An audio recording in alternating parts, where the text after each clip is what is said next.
What up, B Squad? It is your boy JB, and we are here today, you guys, with a super late review for Love After Lockup, Life After Lockup. You guys, I am so sorry that this video is late. If you guys watched my videos yesterday, I told you guys that I had food poisoning, and whew, baby, was it the worst. My God. But before we go ahead and get into this review, if you guys are watching this video or any other video on the channel and you guys aren't subscribed yet, then I need you guys to do me a solid favor and stop taking me out on this date and having me pay for it at the end of it. You guys know the routine. You can do me that favor by liking the video, subscribing to the channel, and turning on your post notifications, you guys. And with that out of the way, without further ado, let's go ahead and discuss Life After Lockup, shall we? All right, you guys. So I ain't gonna be before you too long, because this episode really didn't give a whole lot, but what it did, there were two people, actually one person in particular, that I was like, yeah, I gotta talk about it. We'll start up with the people who didn't give us the most, right? That'll start up with Sarah and Sean, you guys, or AKA as I call them, the deadbeat and the murderer. I don't see if either one of them, I think they're both stupid. I think they both can get off my damn television screen. She's calling Sean dumb. I'm like, girl, you're dumb as hell. You dumber than he is. You married the fool. So what does that say about you? Now, I almost threw up in my mouth when I saw the first, when they seen opened up, and she was in that bathroom cleaning up her wound, you know, her scarring from her having her tummy tuck. I almost threw up. Then he wants to take her out to teach her how to, you know, drive this damn truck. You guys remember they got into, they're now trying to get into the business of towing. And like I said, she called him a moron. He's a moron, but so are you. Again, you married him. So they're out, he's teaching her how to, you know, tow a car. Then that truck started making all kind of noises, and she's like, why is it making that noise? I'm like, it's probably telling, I'm like, it sounds like one of y'all don't have a seatbelt or something on. But who knows? Don't care. Then she's talking about how they're in debt with credit cards. I was like, y'all are dumb as fuck. But okay, cool. Because I guess she must have, you know, used her credit card to get her boobs done and her tummy tuck, as well as him with this truck. I was like, is that smart? Especially you getting your boobs done and the tummy tuck. She needs to go get her boobs redone because they look terrible. Never mind. So his phone started ringing, and she noticed that it was Kelly, and she is in her feelings that Kelly is texting him, asking him for money and all that kind of stuff. Now, the murderer, not the murderer, but the deadbeat over here, he ain't told her that he ain't gave Kelly no money, but she's thinking that, you know, Kelly is asking for all this money and that he's giving it to Kelly. Come to find out, all the money that they're losing, he's putting into this raggedy ass truck. I'm like, and you sitting here talking shit about Kelly, and now I bet you look stupid watching this damn episode back and be like, oh, so you were not giving Kelly money, you were putting it into that raggedy ass truck. Girl, oh, y'all know how I feel about that girl. That's all I got for them. Let me know what you guys think in the comments below. We'll pause here and we'll move forward to the next couple. Next up, you guys, Justine and Michael. So we see Justine and Michael. So, you know, her oldest daughter, her daughter Melody, Melody is his daughter, her daughter and her youngest son, they went out to eat, but her middle son, Montana, no, that ain't, whatever that little boy's name is, I forget, Montana is his rap name, whatever her middle son's name is, he didn't go with them. So they're sitting down, and he's wondering if he's mad at him, and she's like, no, he's doing something else. You know, when he gets the chance to do whatever something that he wants to do, he's gonna take advantage of it. And I'm like, okay, cool, whatever. Now, while they're talking, his mom called, right? And when his mom called, she asked him to go outside and have a private conversation. So Michael went outside, and his mom is talking to him about the fact that since they're not moving to Vegas, how about, you know, she come down with Melody, his oldest daughter, and then his youngest two kids, and spend a summer with them. And so he was like, well, I got to talk to Justine about that. And he talked to Justine about it, and the craziest thing was Justine was apprehensive about it, but I guess she felt like it'll be okay because she needs all the help she can get with her having to get ready to have this baby. Then in the next scene that we see them in, his mama and the kids done made it to where they are. I was like, What kind of a transition was that? Like, how much time lapsed? I was just confused. But they're there for the summer. They did, the landlord did agree to let them stay there a little bit longer in the house, but everything is still in boxes. I was like, why is everything still in boxes if the landlord said y'all can stay? Why don't y'all unpack some shit, maybe put some shit in storage? I don't know. Why don't y'all send? Here's another thing. Michael can get a travel pass, right? Why don't y'all get a travel pass to go to Vegas and take some things to the house, leave some stuff there that y'all don't necessarily need right away, and then have some stuff here? You know what? It is what it is. That's all that I got for them. We'll pause here and move forward. All right, you guys. So I want to double back really quickly before we move on to the deadbeat and the murderer. There was one point in this episode where this little heifer gonna sit there and talk about they gave Kelly $1,000. I was like, girl, $1,000 don't go that far. But okay, if it went far, you two wouldn't be in the poorhouse, almost in the poorhouse. But it is what it is. Who cares? I don't care, right? Do y'all care? Not really. Next up, you guys, let's talk about Britney and Krock. It really wasn't a whole lot with Britney and Krock. So you guys remember that Krock and Britney are getting ready to go see her abuela, right?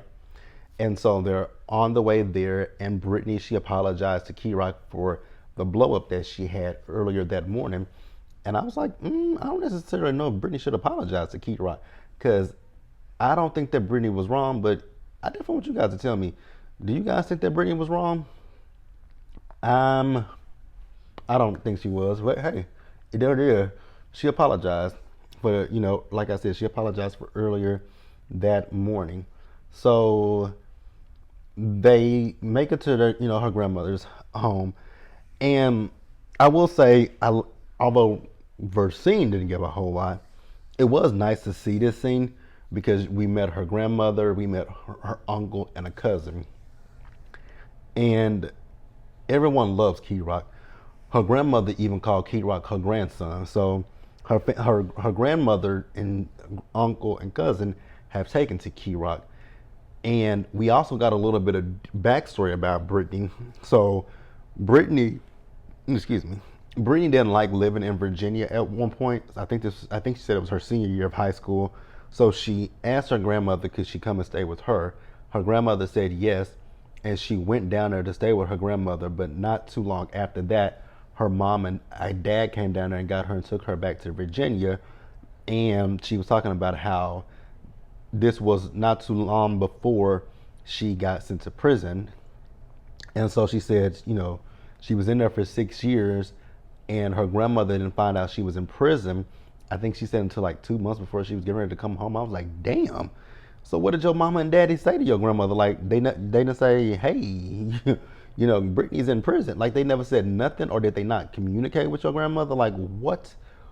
I mean, 6 years and then went by, and no phone call, no nothing. And I'm like, wow, that's very interesting.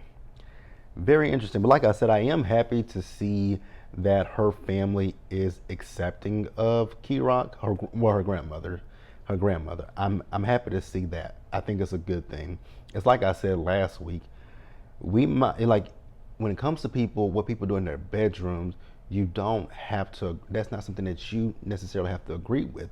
If it's not something that you want to do, then don't do it. But if it's if it makes someone else happy, then you have no room to sit there and say, oh, well, I don't agree with you doing this.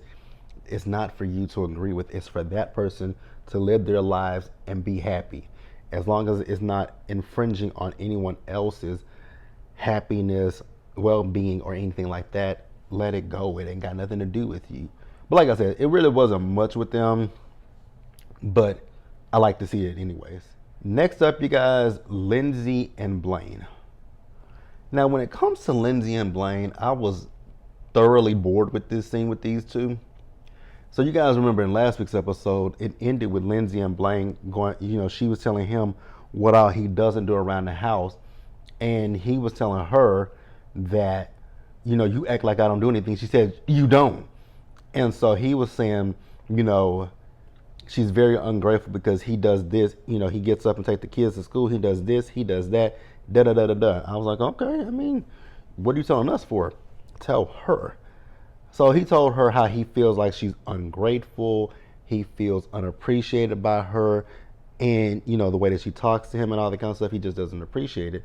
And I was sitting there thinking to myself, if that's how you feel, then why the fuck are you engaged to her?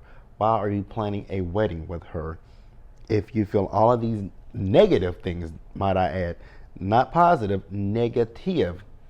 He also says that he wants to get married to her, but they can't stay on the same, they can't stay on a good note, they can't stay on the same page with each other. I was like, well, then that means what? That you two should not be getting married.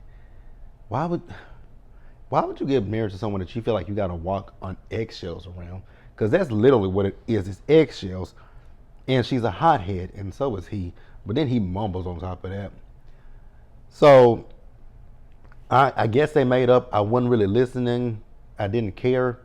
So the next thing that we see is she went and picked up Miley Grace from school, and you know she's telling Miley Grace that we're gonna go dress shopping, and Miley Grace looked at her like, "Why are we doing this?" She's like, "I'm marrying Blaine," and she was like, "Why?" That's sad when your child has more sense than you. Because she was like, y'all just had an argument. Yeah, me and Blaine had an argument, but we still love each other. I was like, okay. If you argue more than you have, like, I'm not going to sit in a right. The thing about me is, I don't argue, period. I'm just not someone that's going to argue. I don't understand people who argue. Like, here's one thing that I absolutely detest and I cannot stand is when I see a couple in public when they are arguing in public. I feel like people who do that just be looking for attention, to be quite honest with you. Because I just never understood people who argue in front of a crowd. It never makes sense to me. So Miley Grace and Lindsay made it to the dress shop, and they're meeting her mother, and I think that was her friend, right? Now Lindsay started trying on them dresses, and Miley Grace nor her mother had any kind of commentary about them dresses. I was like, girl, you don't think? Because she's like, okay, maybe I'll try on another dress. I was like, maybe you should not try on another dress. If you feel their energy is off, why don't we say, hey, mom, daughter, what's going on? Because neither one of y'all are too enthusiastic. But I don't know why Lindsay expected Miley Grace to be enthusiastic when the little girl just literally asked you in the car, why are you going wedding dress shopping? But hey, you're just going to ignore it altogether. I was like, okay, girl, I guess, right? Now, when Lindsay went to go try on another, now I will say something nice. Those dresses were very beautiful that she tried on. But when she went to try the second dress on, Miley Grace and her mom were talking, and come to find out, Lindsay and Blaine actually get into it quite often. And the last time before this previous time that we saw, they got into it. He came to Miley Grace's room and was talking trash about Lindsay. And I was like, well, that's not that smart to go to her daughter's room and talk trash about her mom. But okay. And shit, her mama said that he did the same thing to her. I was like, well, damn. You talking to everybody but the problem. So she tried on a few more dresses, and she finally just stopped and said, what's going on? And Miley Grace, her mama, and even her friends said, he talks trash about you. Miley Grace said, you might want to watch the cameras in the house.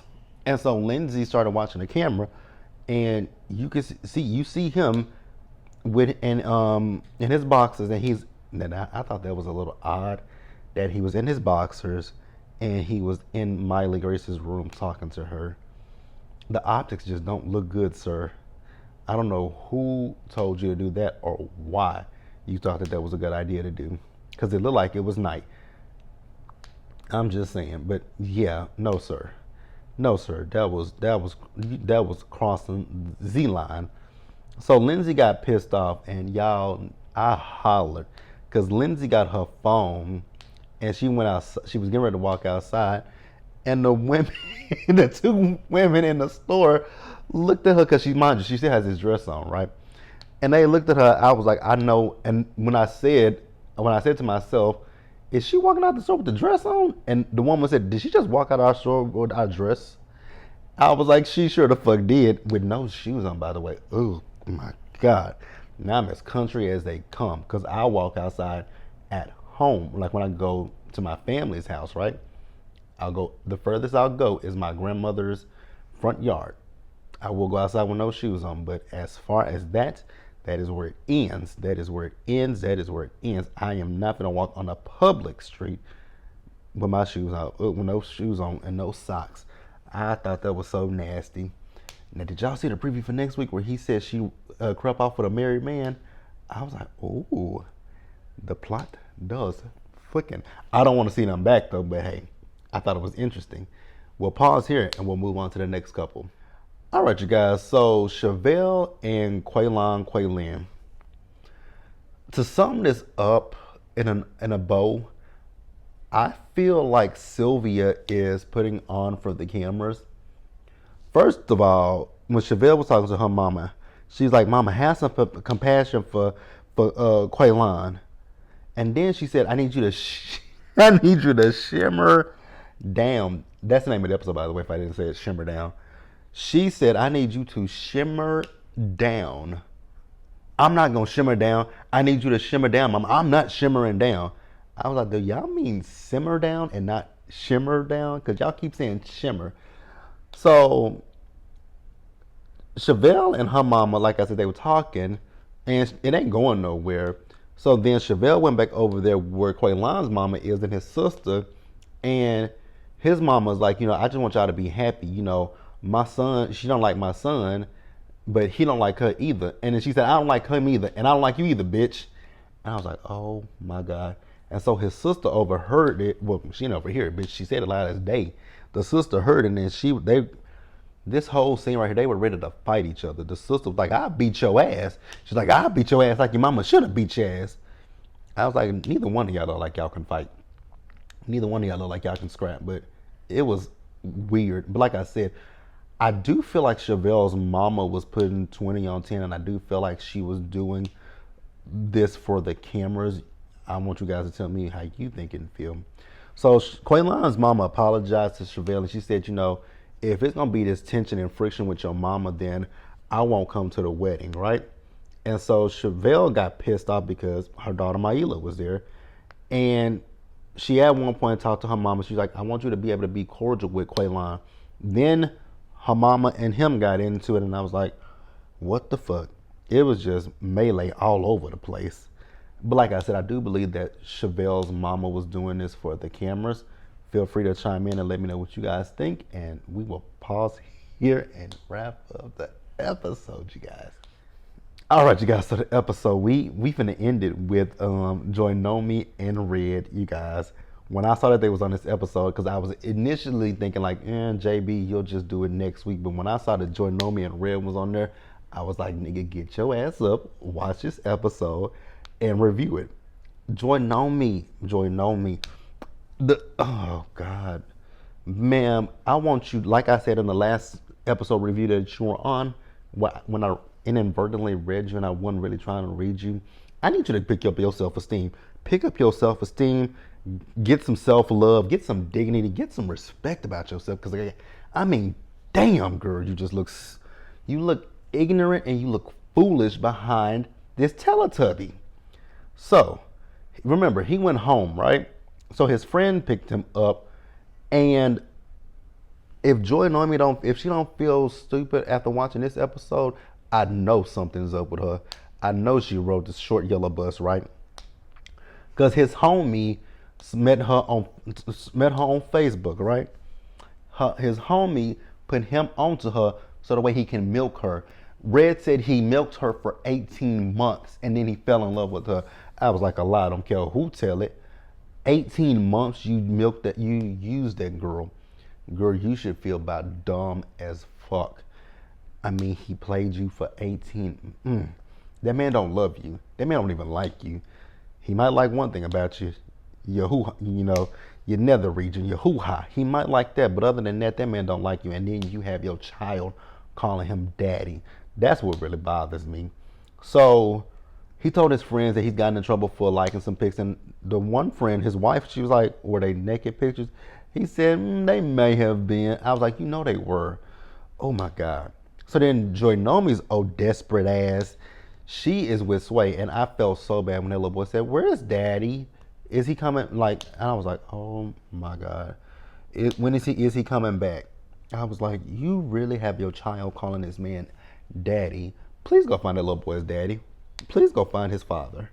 So this girl went looking for that PS5 because she said that is his most prized possession. I was like, do you hear what you're saying? Do you hear yourself? His most prized possession is a PlayStation 5 that you bought.